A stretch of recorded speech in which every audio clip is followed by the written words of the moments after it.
गावाच्या शेजारील दाट जंगलातून दररोज रात्री 2 वाजता एक आई आणि तिच्या लहान मुलाच्या रडण्याचा आवाज यायचा। सुरुवातीला लोकांनी तो भ्रम समजून त्याकडे दुर्लक्ष केले, पण ज्यानं कुणी धाडस करून त्या आवाजाच्या दिशेने जंगलात पाऊल टाकलं, तो कधीच परत आला नाही। गावात कुजबूज सुरू झाली। म्हणे अनेक वर्षांपूर्वी त्या जंगलात एक आई आणि तिचा मुलगा हरवले होते। शोधताना कळलं की ते दोघे उपाशीपोटी तिथेच मृत्युमुखी पडले।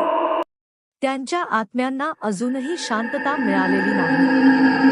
एकदा रमेश नावाच्या तरुणाने ठरवलं, हे सगळं अंधश्रद्धा आहे। रात्री 2 वाजता तो टॉर्च घेऊन जंगलात गेला।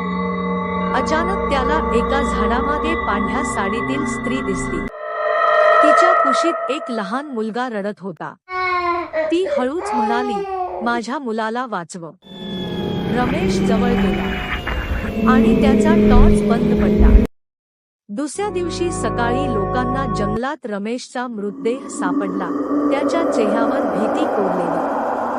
आणि आजही रात्री 2 वाजता तिथून आई मुलाच्या रडण्याचा आवाज येतो। कुणी धाडस करणार का पुढचा?